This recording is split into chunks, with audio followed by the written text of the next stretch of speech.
Friends, आप सभी का SR success towards channel में स्वागत है। हम पढ़ रहे हैं चैप्टर 7 पी ब्लॉक के तत्व।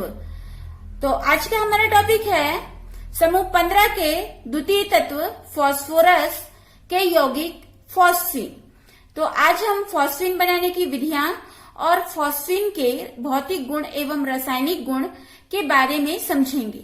तो आज के टॉपिक को समझने के लिए और इसे इजी बनाने के लिए मैं सीमा मैम के साथ वीडियो के अंत तक बने रहिए ताकि आज के टॉपिक को समझने में आपको आसानी हो। चलिए आज की क्लास स्टार्ट करते हैं। फास्फोरस के यौगिक फॉस्फीन। फॉस्फीन का सूत्र PH3। तो हम यहाँ पर फॉस्फीन बनाने की विधियां देखते हैं। तो फर्स्ट है प्रयोगशाला विधि। तो प्रयोगशाला में फॉस्फीन किस तरीके से तैयार किया जाता है इसको हम समझेंगे। तो यहाँ हमको फॉस्फीन बनाने की प्रयोगशाला विधि का नामांकित चित्र प्रदर्शित है और उसमें होने वाली रासायनिक अभिक्रिया। तो चलिए इसको हम समझते हैं। तो प्रयोगशाला में फॉस्फीन को एक गोलपेनी के फ्लास्क में तैयार किया जाता है। तो यहाँ पर गोलपेनी का फ्लास्क लेते हैं जिसमें सांद्र सोडियम हाइड्रोक्साइड का विलयन और सफेद फास्फोरस के कुछ टुकड़े को डाल देते हैं। तो जैसे हमको समीकरण में भी प्रदर्शित है कि फास्फोरस, ये सफेद फास्फोरस और सांद्र सोडियम हाइड्रोक्साइड, इसको जब गर्म करते हैं तो फॉस्फीन मिलता है। तो यहाँ पर जब इसको सोडियम हाइड्रोक्साइड विलयन और सफेद फास्फोरस को जब हम गर्म करते हैं तो यहाँ पर कुछ समय के लिए अक्रिय वातावरण तैयार करने के लिए कार्बन डाइऑक्साइड एवं तेल गैस को प्रवाहित किया जाता है ताकि जो फ्लास्क में वायु उपस्थित है वह वहां से विस्थापित हो जाए। यानी कि कार्बन डाइऑक्साइड और तेल गैस को वायु को विस्थापित करने के लिए प्रवाहित किया जाता है। अब यहाँ पर जब सोडियम हाइड्रोक्साइड विलयन और सफेद फास्फोरस को गर्म करते हैं तो निकास नली से हमें फॉस्फीन, जो कि यहाँ पर जल कुंड है, मतलब जल का पात्र है, इस पात्र में फॉस्फीन निकास नली से आ जाती है। तो यहाँ पर जो शुद्ध फॉस्फीन होती है ये ज्वलनशील नहीं होती है, लेकिन फॉस्फीन गैस में उपस्थित अति ज्वलनशील फॉस्फीन हाइड्रेट यानी कि P2H4 ये जल करके फास्फोरस पेंटाऑक्साइड बनाती है। जैसा हमको यहाँ पर समीकरण में प्रदर्शित है P2H4 प्लस O2, ये P2H4 फास्फोरस डाइहाइड्रेट ये ऑक्सीजन से अभिक्रिया करके फास्फोरस पेंटाऑक्साइड बनाती है। यहाँ पर निकास नली से फॉस्फीन गैस आ जाती है, लेकिन फॉस्फीन में उपस्थित अति ज्वलनशील फास्फोरस डाइहाइड्रेट जल करके फास्फोरस पेंटाऑक्साइड के श्वेत धुएं के घूमते हुए छल्ले बनाते हैं। जैसे हम यहाँ पर देख रहे हैं ये धूम्रवलय। तो ये धूम्रवलय ये फास्फोरस पेंटाऑक्साइड के रहते हैं, जिसे वॉटेक्स वलय या धूम्रवलय या वॉटेक्स रिंग कहते हैं। तो फ्लास्क में हम यहाँ पर जो कार्बन डाइऑक्साइड और तेल गैस प्रवाहित करते हैं वो इसीलिए प्रवाहित करते हैं क्योंकि फॉस्फीन बनती है। फॉस्फीन बनेगी तो इसमें फास्फोरस डाइहाइड्रेटेड रहेगा जो जल करके वहां पर धुआं बनने लगेगा। तो इसलिए वहां पर ऑक्सीजन की मात्रा ना रहे, इसलिए इसको अक्रिय वातावरण में इस अभिक्रिया को करवाई जाती है। इस प्रकार से सांद्र सोडियम हाइड्रोक्साइड विलयन और सफेद फास्फोरस की अभिक्रिया से फॉस्फीन प्राप्त कर लिया जाता है। सेकेंड देखते हैं शुद्ध फॉस्फीन प्राप्त करना। तो सफेद फास्फोरस को पोटेशियम हाइड्रोक्साइड के अल्कोहली विलयन में जब गर्म किया जाता है तो शुद्ध फॉस्फीन प्राप्त होता है। और थर्ड है फॉस्फोनियम आयोडाइड PH4I, ये है फॉस्फोनियम आयोडाइड। तो फॉस्फोनियम आयोडाइड को कास्टिक सोडा या जिसे सोडियम हाइड्रोक्साइड कहते हैं इसके साथ गर्म करने से शुद्ध फॉस्फीन प्राप्त होता है। आगे हम देखते हैं फॉस्फीन का शोधन। तो फॉस्फीन गैस को एकत्रित करने से पहले यदि हम U आकार की नली में, जिसे पहले से बर्फ द्वारा ठंडी की गई हो, तो इसमें फॉस्फीन गैस को प्रवाहित की जाती है तो P2H4 जो कि फास्फोरस डाइहाइड्रेट जो कि अति ज्वलनशील पदार्थ है, यह द्रवित हो जाती है और हमको शुद्ध फॉस्फीन प्राप्त हो जाता है। तो इस प्रकार से हम प्रयोगशाला में पोटेशियम हाइड्रोक्साइड के अल्कोहली विलयन की सफेद फास्फोरस से अभिक्रिया करा करके और फॉस्फोनियम आयोडाइड को कास्टिक सोडा यानी कि सोडियम हाइड्रोक्साइड से अभिक्रिया करा करके और सफेद फास्फोरस को सांद्र सोडियम हाइड्रोक्साइड के साथ अभिक्रिया करके फॉस्फीन प्राप्त कर सकते हैं। आगे हम देखते हैं फॉस्फीन के भौतिक गुण। तो इसमें फर्स्ट पॉइंट कि फॉस्फीन रंगहीन अप्रिय सड़ी मछली जैसे गंध वाली गैस है।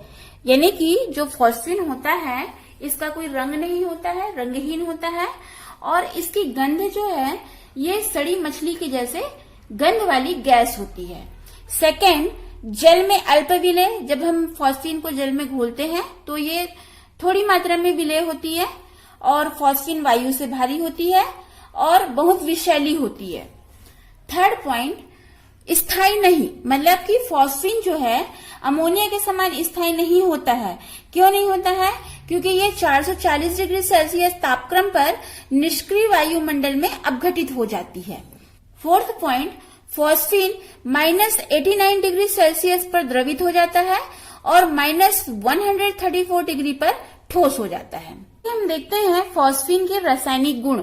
तो फर्स्ट पॉइंट है वायु के साथ क्रिया। फॉस्फीन वायु के साथ यानी ऑक्सीजन के द्वारा ऑक्सीकृत होकर के मेटाफॉस्फोरिक अम्ल बनाती है। सेकेंड, क्लोरीन के साथ क्रिया। फॉस्फीन क्लोरीन के साथ अभिक्रिया करके फॉस्फोरस पेंटाक्लोराइड बनाती है। थर्ड, अपचायक गुण। फॉस्फीन एक प्रबल अपचायक होता है। ये अमोनियम की अपेक्षा शीघ्रता से हाइड्रोजन देता है। फोर्थ, क्षारीय गुण। फॉस्फीन अमोनिया की अपेक्षा दुर्बल क्षार है जो जल में कम विलेयशील है। जो हमने यहाँ पर देखा जल में अल्प विलेय होता है, तो ये जल में कम विलेयशील होता है, जिससे इसका जलीय विलयन लिटमस पेपर के प्रति उदासीन होता है। यहाँ पर हमको जैसे समीकरण प्रदर्शित है कि फॉस्फीन ये हाइड्रोक्लोरिक अम्ल के साथ अभिक्रिया करके फॉस्फोनियम क्लोराइड बनाता है। फिफ्थ पॉइंट है अपघटन। यहाँ पर फॉस्फीन वायु की अनुपस्थिति में जब इसको विद्युत स्पार्क दिया जाता है और 3440 डिग्री सेल्सियस तक के ये गर्म होता है, तो फॉस्फीन अपने अवयवों में यानी कि फॉस्फोरस और हाइड्रोजन में अपघटित हो जाता है। 6, नाइट्रिक अम्ल की क्रिया। जब फॉस्फीन नाइट्रिक अम्ल से क्रिया करता है तो ये फॉस्फोरस पेंटाऑक्साइड बनाता है। 7, योगात्मक यौगिक। जब फॉस्फीन एल्युमिनियम क्लोराइड और टीन क्लोराइड से अभिक्रिया करता है तो ये योगात्मक यौगिक बनाता है। आगे हम देखते हैं फॉस्फीन की संरचना। फॉस्फीन की संरचना अमोनिया के समान पिरामिडी होती है। यहाँ पर फॉस्फीन का सूत्र PH3 हम लिखते हैं, तो PH3 में फॉस्फोरस केंद्रीय परमाणु होता है। तो यहाँ पर जैसे हमको PH3 अणु का यानी कि फॉस्फीन के अणु की संरचना प्रदर्शित है, इसमें केंद्रीय परमाणु फॉस्फोरस होता है। फॉस्फोरस का परमाणु क्रमांक 15। इसका इलेक्ट्रॉनिक विन्यास लिखते हैं नियॉन 3s2 3p3। यहाँ पर कक्षकों में इलेक्ट्रॉनों को प्रदर्शित किया गया है, तो 3s का 2 इलेक्ट्रॉन और 3p कक्षक के 3 इलेक्ट्रॉन, तो ये संकरित होकर के sp3 संकरण कक्षक बनाते हैं। तो इसमें हम देख रहे हैं कि जो फॉस्फोरस है ये 4 sp3 संकरित कक्षक बनाता है, जिसमें से एक कक्षक जो sp3 संकरण का एक कक्षक है जिसमें युग्मित इलेक्ट्रॉन होते हैं, और 3 sp3 संकरित कक्षक होते हैं उसमें अयुग्मित इलेक्ट्रॉन होते हैं। तो हाइड्रोजन से ये अभिक्रिया करता है। तो यहाँ पर इसकी जो संरचना होती है ये पिरामिडी होती है और इसका बंध कोण 94 डिग्री होता है। तो इसमें फॉस्फोरस के पास एक एकाकी इलेक्ट्रॉन युग्म उपस्थित होते हैं। इसमें फॉस्फोरस के पास जो sp3 3 कक्षक होते हैं, इसमें हाइड्रोजन के s कक्षक अधिव्यापन करके ये बंध बनाते हैं। आगे देखते हैं फॉस्फीन के उपयोग। फर्स्ट, धूम्रपट या फिर स्मोक स्क्रीन बनाने में। जैसा कि हमने अभी यहाँ पर पढ़ा कि फॉस्फीन गैस में P2H4 फॉस्फोरस डाइहाइड्रेट होते हैं जो ऑक्सीजन से अभिक्रिया करके फॉस्फोरस पेंटाऑक्साइड के सफेद धुएं के घूमते हुए छल्ले बनाते हैं। तो इसी प्रकार इसमें फॉस्फीन के जलने से सफेद घना धुआं बनता है, या फिर कैल्शियम फॉस्फाइड का उपयोग किया जाता है जिससे सफेद धुआं बनता है। तो इसका उपयोग फॉस्फीन का उपयोग धूम्रपट बनाने में या स्मोक स्क्रीन बनाने में किया जाता है।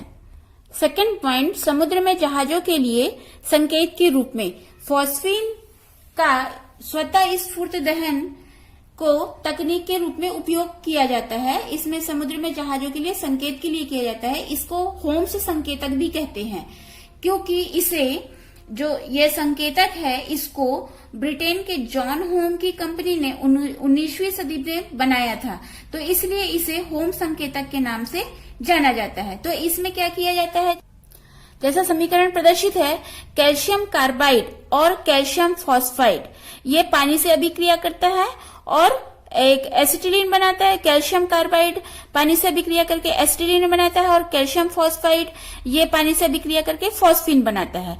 तो यहाँ पर जो टीन का डिब्बा लेते हैं और उसमें कैल्शियम कार्बाइड और कैल्शियम फॉस्फाइड का मिश्रण को भर देते हैं और उस डिब्बे में छेद करके समुद्र में फेंक देते हैं। ये पदार्थ कैल्शियम कार्बाइड और कैल्शियम फॉस्फाइड ये जल के संपर्क में आने से ये एसिटिलीन और फॉस्फीन, जैसा हमको यहाँ समीकरण में प्रदर्शित है, ये एसिटिलीन और फॉस्फीन का निर्माण करते हैं। तो फॉस्फीन गैस में जो ज्वलनशील पदार्थ फॉस्फोरस डाइहाइड्रेट की उपस्थिति के कारण ये तुरंत जल उठती है और जिससे एसिटिलीन भी तुरंत तीव्र प्रकाश के साथ जलने लगता है। तो ये ऐसा लगता है, जब उसको समुद्र में फेंक दिया जाता है तो ये ऐसा लगता है कि समुद्र में आग लग गई है, तो जिससे आपात स्थिति की सूचना मिल जाती है।